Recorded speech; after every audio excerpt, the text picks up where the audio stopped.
Hello, this is Matt from Heaney Apps, and this is part 1 in our brand new 7-part Saturday full game tutorial series where I'll be teaching you how to make a full iPhone game in Xcode using SpriteKit and Swift. In this series we will make this, a game called 7 Sides where you have this 7-sided shape in the centre of the screen, and when you tap on the screen this shape will spin. A ball will spawn in the centre of the screen and it will move to one of these sides. Your job is to spin the shape enough so the ball hits the side with the same colour. If you wanted to play this game for yourself before you make it, I did put it on the App Store, so search for 7 Sides. The graphics in this game were made by my go-to graphics guy, Mott, and I'm really excited he's now working with me here on Heaney Apps.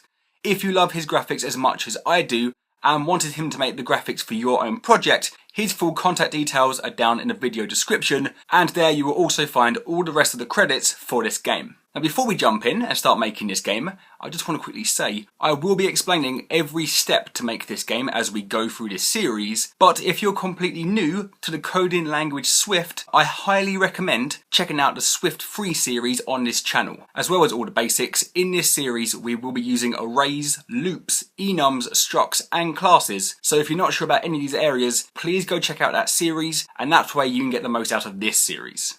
Okay, so in part 1 of this series, so in this video, we will make our background and we will make the base structure of our 7-sided shape. So by the end of this video, your game will look like this. So let's jump straight into Xcode. And we want to create a new Xcode project. This will be an iOS game. Hit next. And we'll call this game 7 Sides. Make sure our language is Swift. The game technology is SpriteKit and devices is universal, so 7 Sides will work on iPhone and on iPad. Even though this game is meant for the iPhone, the way that we will make this game, it will actually work on iPad without us doing anything different. So we might as well make this universal. Hit next and save it up somewhere nice and safe. So we have now created our project. Before we can jump in and start making our game, there's a few things we have to do and a few things that we have to set up. So here in this home area of Xcode, we have to do some very important things for when it comes to setting up our project in the right way. So what we will do is scroll down to our deployment info and we will find our deployment target. And we will change this to 10.0. This here is the lowest iOS a device has to be able to run our game. So now any device that runs iOS 10.0 or above can run 7 Sides. We will also change our device orientation to unselect landscape left and landscape right. This will lock the screen orientation into portrait, so upright, when our game is being played on a device. And this is really important because 7 Sides has been designed to work in an upright position. Now because our devices is universal, so our game will work on iPhone and on iPad, what we also have to do is quickly change devices to iPad and do the same thing here. So we only have portrait selected. As we're not supporting all orientations, we also have to tick requires full screen and then make sure to change back to universal, otherwise the game will only work on iPad. So very important, it goes back to universal. Before we can jump in and start making our game, we have to get the images that we will use in this game and import them into our project so that we can actually use them. For this, we will move into our assets folder over here on the left, and if you don't have this section on the left, you can toggle it up here. So into the assets folder, and what we will do is find the spaceship that comes with these projects and we will hit delete as we have no need for the spaceship. So we will grab our images and import them into our assets folder so then we can use them in our project. So my images are here on my desktop and there is a link down in the video description where you can get some images. So what we've done for this full game tutorial series, and this is the plan for all future full game tutorial series here on Heaney Apps, is that there are 2 different sets of images that you can use. One set of images is 100% free, so you can do this complete tutorial and you can make a game completely for free. But these images are only very basic and they're more just placeholders. So they're in the right sizes so you can make this game, and then you can simply switch these images for ones that you've made yourself. So they're free. or you can get the images that I'm using for just $1. And this $1 will go a massive way towards keeping these videos 100% free to watch here on YouTube rather than over on Udemy. For that $1, you also get a license to use these images in one project on the App Store. Also in the paid set, you get all the app icons, the launch screen, and the logo. So this is what the two sets of graphics look like. So I'm sorry I can't give you the polished off graphics for free, but I really don't want to have to just put these videos on Udemy where it'd be like £10 just to watch a series. You know, I want to keep these videos free to view, and to be honest with you, this looks like it's the only feasible way that I can make these videos again and keep them free for you guys to watch. And you know, I want to get back to making these videos again properly. I want to make loads of them, just like the good old days, but they have to be feasible to do, you know? Okay, so both sets of images work the same. Up to you which set you use, and you can get either set down in the video description. So once you've got a set of images, open the folder, and in the folder will be another folder called Images. And these here are all of the images that we need for our game. We will select all of these images and simply drag them into our assets folder. So here. And now we have all of our images in our game. We have all of the balls that will spawn in the middle of the game and move towards one of the sides. We have a background, we have the logo for the main menu, and we have the sides that make up the big object in the middle, so the 7-sided shape in the center of the screen, which I like to call the color wheel. So you might notice that we only have one set of images. We only have one version of each side, one version of each ball, one background, and so on. So what you can do with your images is have a different version of each image for each main kind of device. So you can have one set of images, for example, for the bigger iPhones, one for the smaller iPhones, one for the iPads, and so on. What we will do, however, is we will use a technique that quite a lot of simple games use, and it's a really, really good technique when you're starting out making games here in SpriteKit.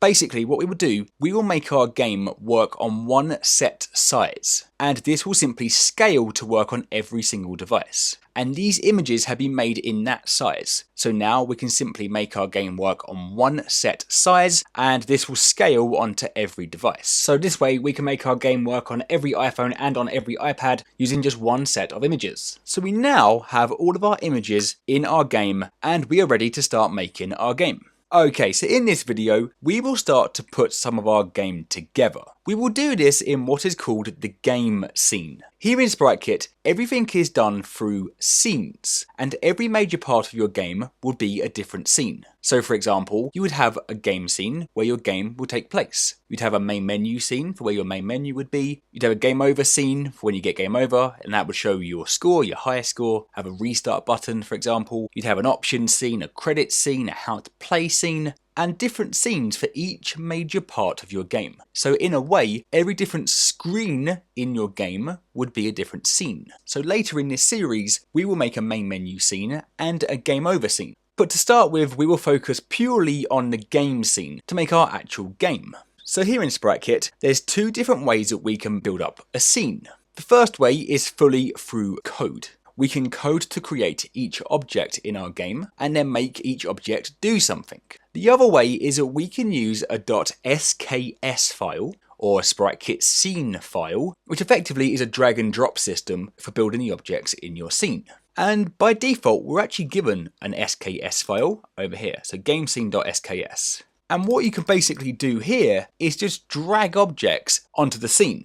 This scene would then be linked up to some code, and in this case, the gamescene.sks file is linked up to the gamescene.swift. So this code here will make the objects that we drag on here actually do something. So this drag and drop system could be really good for making scenes pretty quickly, and we will be using the SKS files later in this series when we make our main menu scene and our game over scene. However, for our game scene, we will do the entire thing through code. So we will make all of our objects through code rather than just dragging and dropping them onto the scene. Now I know this will take a little bit more time, but you will learn so much more by creating this scene through code. And that's the entire point of these videos, right? For you guys to learn code. So we will build up the game scene through code, and then we will use our SKS files later on for our main menu and game over scene, so you can still see how they work later on in this series. But for now, we will skip over the SKS files and do everything through code. So what we want to do is create our game scene here in our gamescene.swift file. Now at the moment, there's already a whole bunch of code in here. And this is from the example Hello World app that Apple gives us. But we don't want any of this code at all. So what we would do is find where our game scene code starts, and we will delete everything apart from the last closing curly bracket. So all that we have is this. We now have a nice blank game scene where we can now make our game. So now that we're going to build up our game scene through code, we no longer need our gamescene.sks file. So we will right click on that and we will delete it. We will move it to trash. And we will also get rid of our actions.sks because we won't be using that either. So hit delete, move to trash.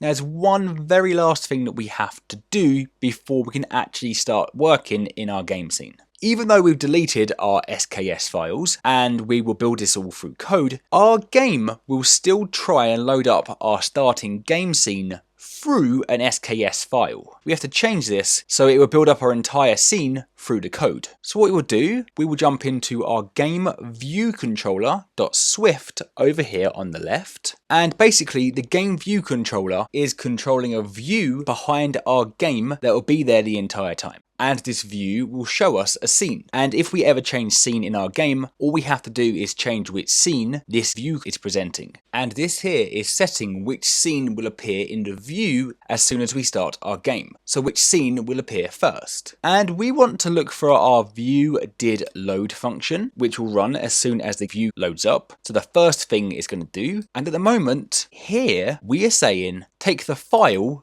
game scene. So take the .sks file game scene, set this to the scene that we will go into, and then show us this scene. Basically, we're saying load up the .sks file. But we don't have that anymore, so we have to change this. And we have to change this line just here. So find this and hit delete. And because we got rid of an open curly bracket, we have to get rid of this closing curly bracket.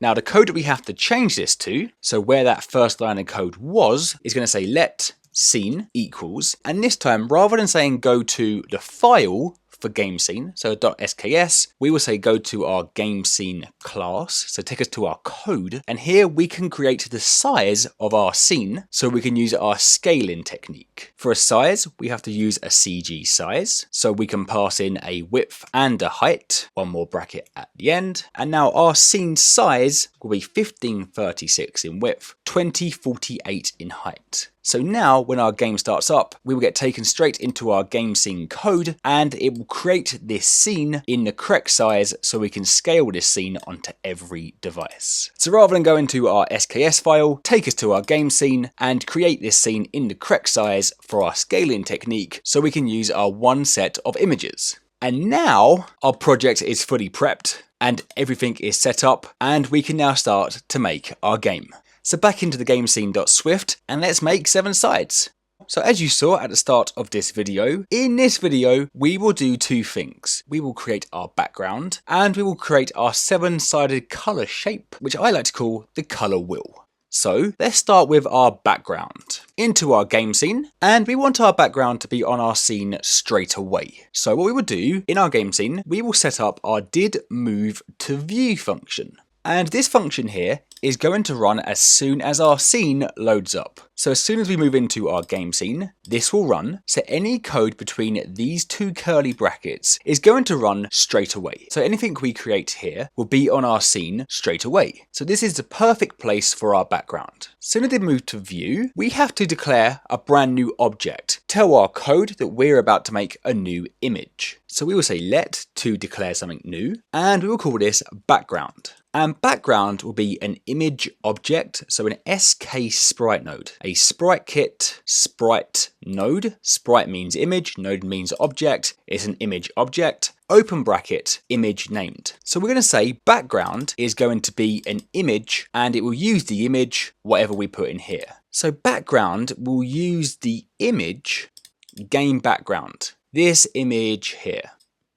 So background equals SK sprite node, an image object, and it will use the image game background. So we have now created a brand new object called background, which will be an image, which will have the image game background. We can now set this image up to be exactly as we want it. Now we haven't really got to set a size for background because it's already made in the correct size, but to show you how we could do this, we would take background, our name from here, what we called our image object, and we will set the size. So background dot, and then what we want to set for the background. So dot size equals. So we're saying take the background and set the size to whatever. Now, as this is our background, we want this to be the same size as the scene because we want this to cover the entire scene because it's a background. So what we can do is set the size to self.size. And what this means is, as we're in our game scene, self means game scene. So we're saying take the background and set the size to the size of the game scene. So our background will now be the same size as our scene. Our background needs a position, and for position we need two coordinates, an X coordinate and a Y coordinate. The X coordinate is where this will be across the screen, and the Y coordinate is where it is up and down the screen. 0 for X is on the left, so the higher the X coordinate, the further to the right you are. And for Y, 0 starts at the bottom and works its way up. So the higher the Y, the higher up this image will be. So 0, 0 is the bottom left-hand corner of the scene. So what we will do, we'll take background and we will set the position. Now to be able to pass in an X and a Y coordinate, we will use a CG point, open bracket, and this is a structure, so almost a template for passing in an X and a Y. Now this position will relate to the center of the background. And as we want our background to cover the entire scene, what we will do is set the position of the background, so therefore the middle point of our background to the middle of our scene. To get this middle point for the X, what we will do is say self, so game scene, take the size of the game scene, take the width of the size of the game scene, and divide it by 2. This will get that halfway point going across the screen. Same thing for the Y, but for height. So self.size.height divided by 2, this will get the halfway point going up the screen. So now the X coordinate is set to halfway across the scene and the Y coordinate is halfway up the scene. So we've got the width and the height of the scene divided each by 2 to get that middle point in the scene. We then set that to the middle point of the background. Our background will now cover the entire scene. Now before we add our background, there's one more thing we have to set, and this is the Z position. And the Z position is all to do with the layering of our objects. So how far back in the game this object is going to be. And this is really, really important because the background has to be behind every other object. Otherwise, if it's in front of an object, you won't be able to see that object. So think of it in terms of layers. Now everything defaults to have a Z position of 0, and then it's kind of randomly selected what is going to be on top of each other. But for objects that are never really in the same position, that's fine. But for our background, we will set the Z position to -1. So this will be lower than every other object. So every other object in our game will now be in front of our background, so we will always be able to see every object. So now we have declared a brand new image object called background. It will have our image, which is the background. It will be the same size as the game scene, positioned in the center of the scene, a Z position, so a layer of -1, so it will be behind all of our other objects. And now we can make this and add it to our scene. So self.addChild background. Take background, all of this stuff, and add it as an object to the scene. And as this is all in our did move to view, we will now have a background as soon as we move into our game scene. So let's check this out. What it will do, we will now run this code and see how it looks. Now it's really important throughout this series that you run your code and test it the same time that I do. That way, if something's not quite working, you will know to fix the bit that we have just done before you move on. Just because you haven't got any errors doesn't mean this is guaranteed to work. If the code is done in the right way, but things have been set up wrong, the game won't work properly, okay? So here in Xcode, we have a whole bunch of simulators to test this on. This will work on any simulator or on your actual device. I will go for the iPhone 6S and then hit run. So here's our game so far. As you can see, we have our background. It's the right size and in the correct position. So everything is working as it should. So back into Xcode, and now that we have our background, we can move on to create the color wheel, the 7-sided color shape in the center of our scene, which is a very, very important part of our game. Now to make this, effectively all it is 7 different images, 1 different image for each side. However, making this could be really tricky and could take a lot of time. However, there is a really quick and pretty easy way of setting this up. And to fully see how we're going to do this, let's take a look at some logic. So, here is our color wheel. And all this color wheel really is 7 different images, 1 image for each side. All we have to do is place the image for each side in the right place and at the correct rotation. So, where would each side go? Let's start with this bottom side here, the blue one. Well, this looks to be about halfway across the scene and about a quarter of the way up, and as it's flat, there's no rotation. Awesome, that was easy. Let's move on to the next one. Let's go to this purple one. Now, we need this one to be in the exact right position and at the exact right rotation, so it will sit nicely next to this blue side. Now, looking at this, I don't know where that would be in the scene, and I have no idea how much we have to rotate that side by. And we have to get the position and the rotation exactly right. Otherwise, this color wheel is going to look really weird, and it won't really work, so we don't really know where the purple one is. So let's come back to that one. Let's move on to this pink one. And again, we have this exact problem. It'll be really hard to figure out the exact X, the exact Y, and the exact rotation of this side. I mean, we could do it, but it could be really tricky. And in fact, this is the exact same thing for these 4 other sides. Pick one of these and take a guess at the position and rotation of one of these sides. It's really difficult. So we only know the position and the rotation of this blue side. This one down here at the bottom of our color wheel. However, this position here is actually all we need to know to make up our color wheel shape. So in this game, this color wheel is going to spin. Now when this color wheel spins, 2 very interesting things happen. To start with, this blue side that was in the position that we know has now simply slid into the correct position and the correct rotation of one of the sides that we couldn't figure out the position and rotation of. And also, this purple side has now slid into the position that we can figure out.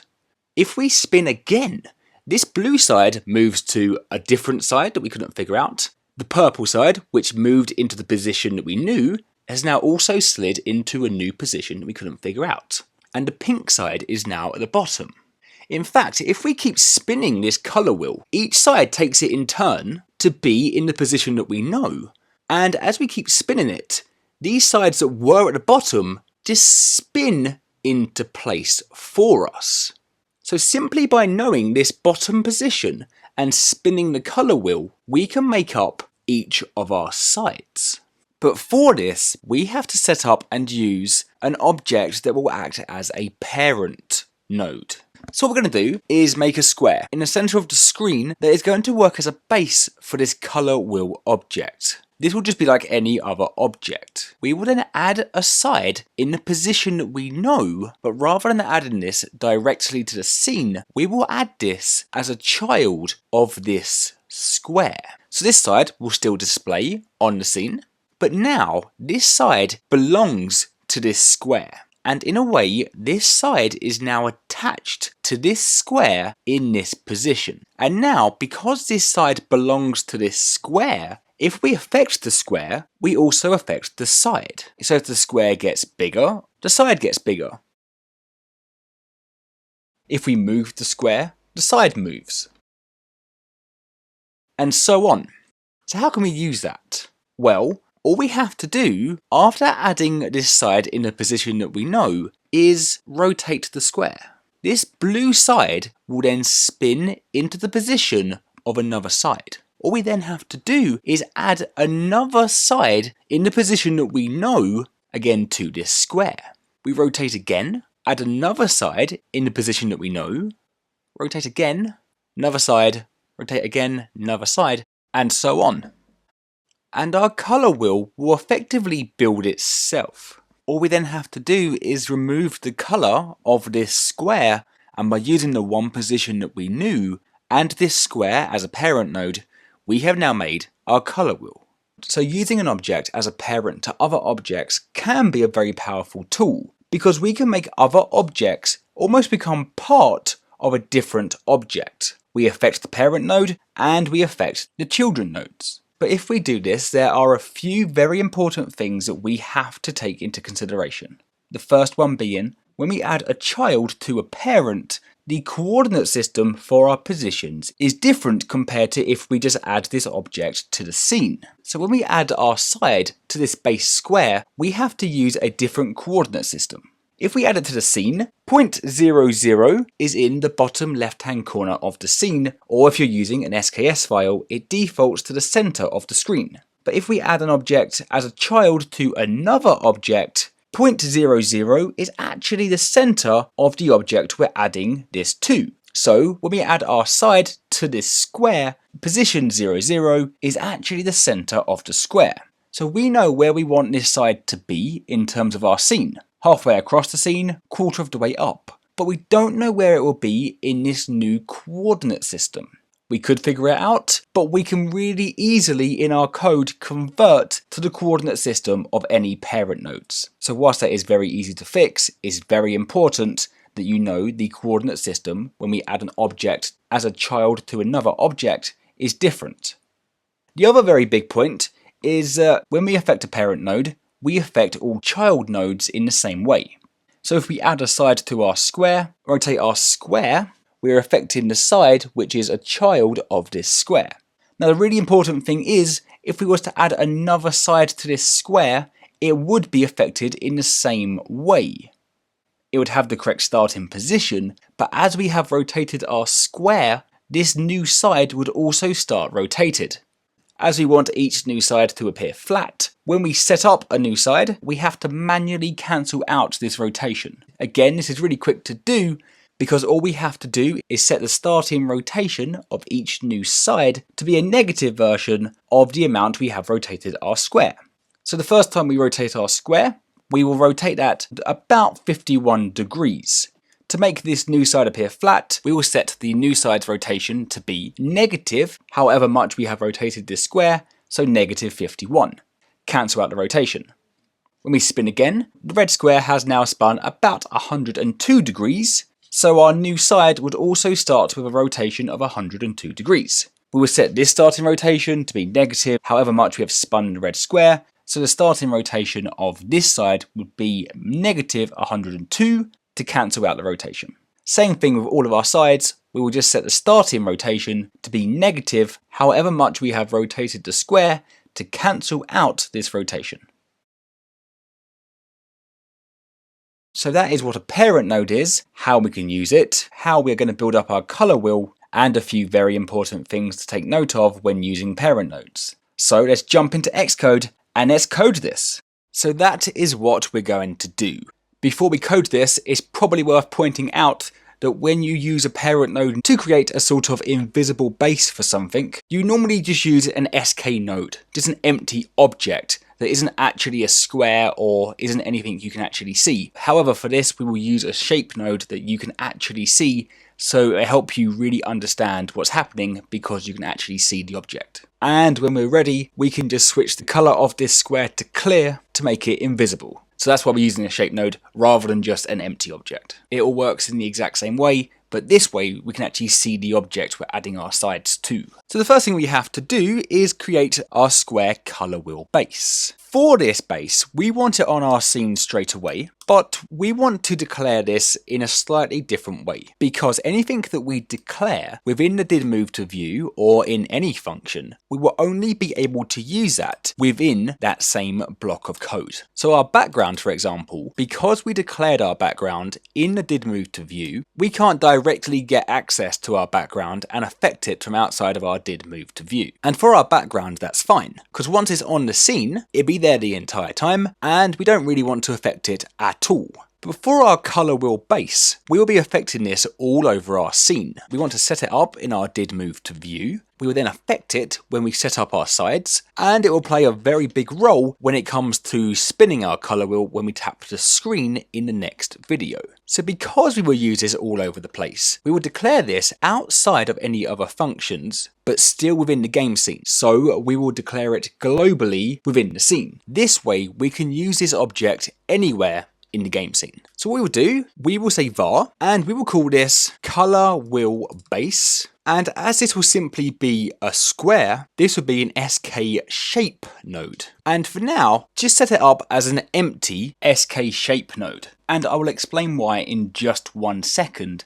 And I'll also explain why this is a var rather than a let. So now that we have declared this globally, we will now set this up properly in the did move to view. So we will take color wheel base, our object that we declared up here, and we will now say equals SK shape node, open bracket, and we can now say what shape this is going to be. We want a square, so a rectangle, and we'll use rectangle of, and it's going to ask us for how big we want our rectangle, or in this case our square, to be. As we have to pass in a width and a height, we will use a CG size, open bracket, so we can pass in a width and a height. And we want one more bracket at the end, just there. So this will be a square, and I want it to cover most of the scene. So the width, what we would do is set this to be 80% of the scene's width. So self.size.width times 0.8. Get the width of the game scene and times it by 0.8. And because this is a square, the height will be the exact same. So self.size.width times 0.8. So we have now made a square with the width being 80% of the scene's width and the height being the same as the width because it's a square.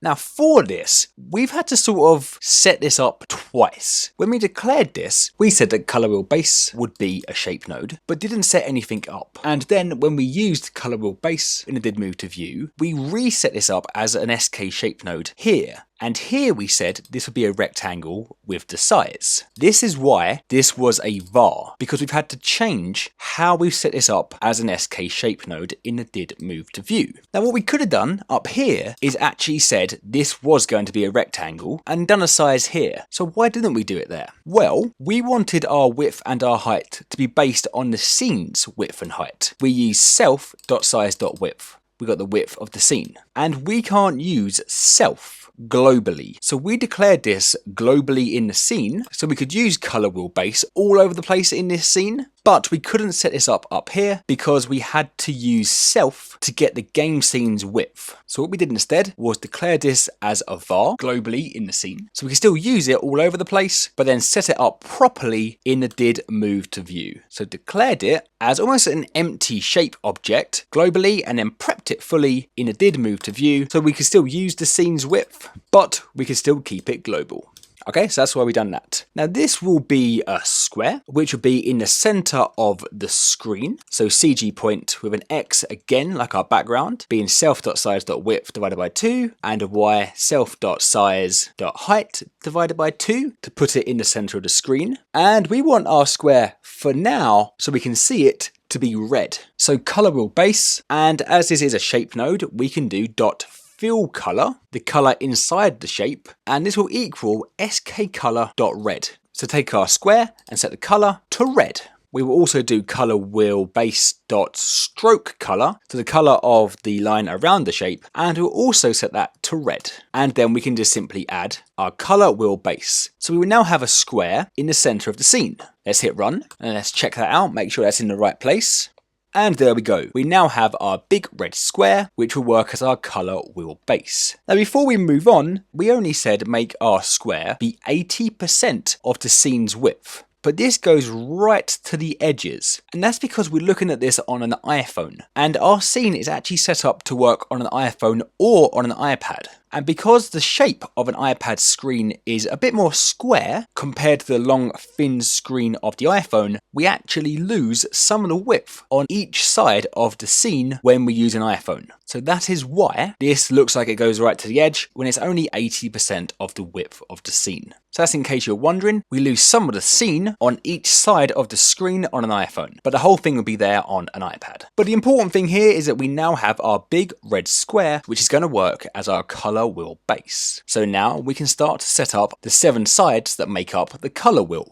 So back into Xcode, and we can now prep our sides. Now we want our sides that make up the color wheel on the game scene straight away. So you might be thinking, let's make these in our did move to view. And we could do, but the code that makes our sides is really, really important. because that color wheel is such an important part of our game. So what we will do, we will create a separate function for doing this, and then simply run this from the did move to view. This means our code to make our sides will run as soon as our scene loads up, but it will be separate from the did move to view. That's really important because we will be adding to our did move to view throughout this entire series, and this keeps our code for our sides completely separate so we can't accidentally change it and mess that up. So after the did move to view, we will make a brand new function, so a brand new block of code called prep color will. We won't pass anything in, and an open curly bracket to start off our block of code. So now any code in here will belong to the prep color will function. Then all we have to do from our did move to view after we have made our color will base is run or call prep color will.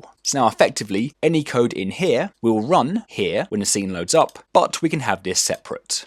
Okay, so for our color wheel, all we really have to do now is create one more image, which will be one side of the color wheel. Once we have created this side, we will rotate the square. We will then do this in a loop, so this happens 7 times. So we get our 7 sides.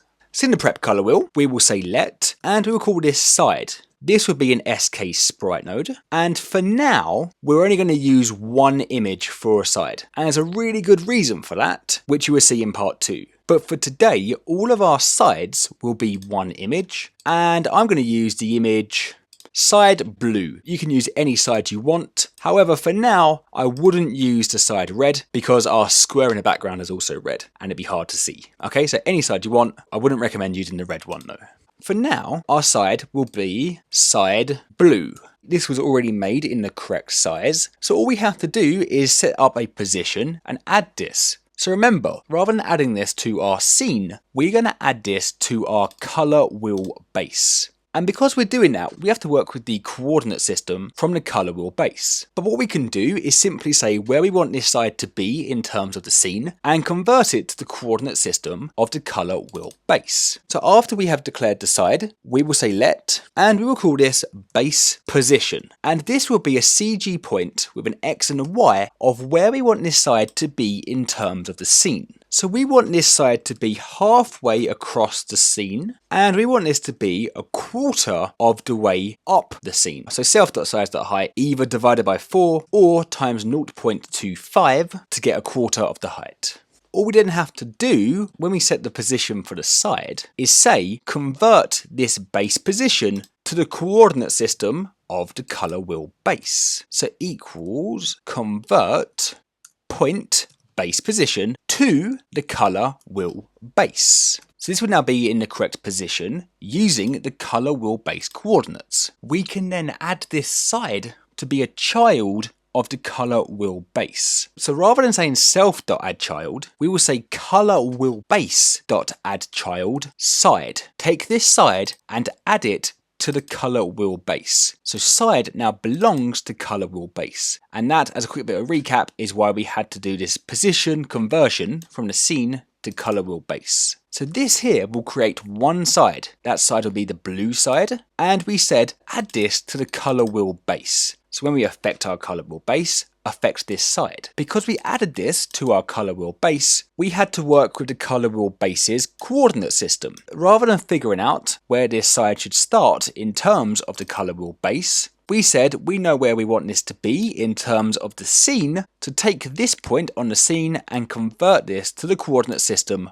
of the color wheel base. This will then figure out the position for us when it adds it to the color wheel base. So that will do us one side. Let's hit run and let's just make sure that's all working fine.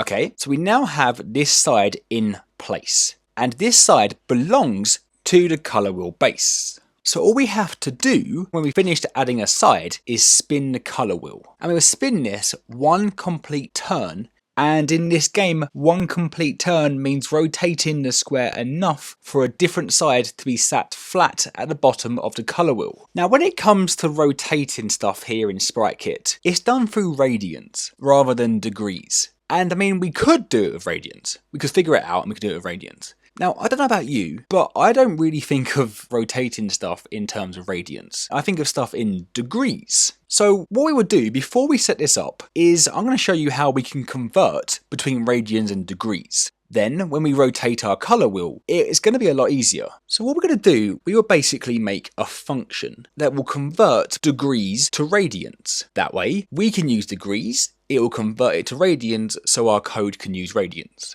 Now we could make this function here in the game scene, but this is one of those kind of functions that is so universal, almost in every game you're going to make. So we will do this slightly differently. What we will do, we will create a brand new file here in our project. This file will store all of these kind of helper utility functions, and we'll set this up in such a way that we can use this in our entire project. And the really good thing about doing it this way is that the file that we're going to make, you will literally be able to drag and drop into any project and use the functions in there in any project. I'll show you what I mean. So here in Xcode, what we will do, we will go File, New, File. This will be an iOS Swift file. Next. Now you can call this what you want. I like to call it Utility Functions. So utilfuncs, and hit Create. We will now have this brand new Swift file over here on the left, which will look like this. Pretty empty. Now the first thing we have to do is import SpriteKit, because in this file we'll be using some cool stuff from SpriteKit. And in this file we will literally just add a function. So we will say func, and we'll call this convert degrees to radians.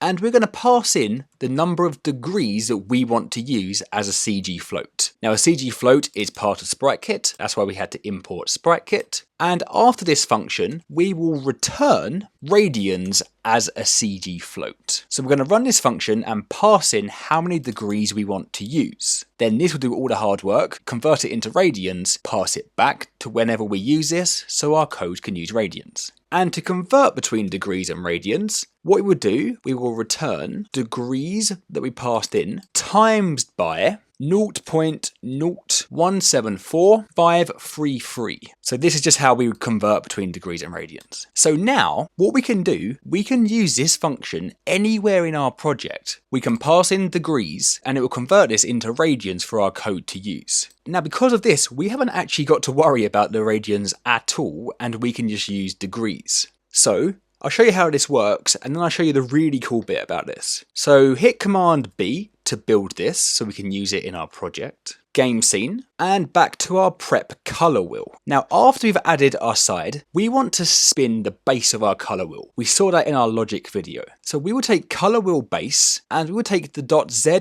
rotation, how much this has been rotated by. And we want to take wherever it is now, and we want to add a certain amount of rotation to it. And rather than figuring out this in radians, what we can now do is say convert degrees to radians, and now however many degrees we want to rotate this by. And all of the radian stuff is now happening behind the scenes, and we can work with degrees. So how much do we want to rotate our color wheel by? Well, we want to rotate by 360 degrees divided by 7, which is about 51 degrees. 360 degrees is one complete circle. We have 7 sides, so divide it by 7. So this, once we've added the side, will now rotate our color wheel base the correct amount. Before we test that, just want to quickly show you, if you right click on your utilfuncs.swift and go show in Finder, this here is that file. So if you drag and drop that into any of your projects, you can now use that function in any of your projects. So if you ever have one of these functions to convert something, or something that's a really universal task, include that in here and just drag and drop it into any of your projects, and that project could then do that extra task. Okay? So now when we add a side, once we've added that side, we have then spun the color wheel. Hit run, and now as you can see, the blue side that was added at the bottom has now been spun into a new position. Quick side note, rotating something by a positive number will actually rotate it anti-clockwise. That's why this has spun anti-clockwise, even though we added about 51 degrees.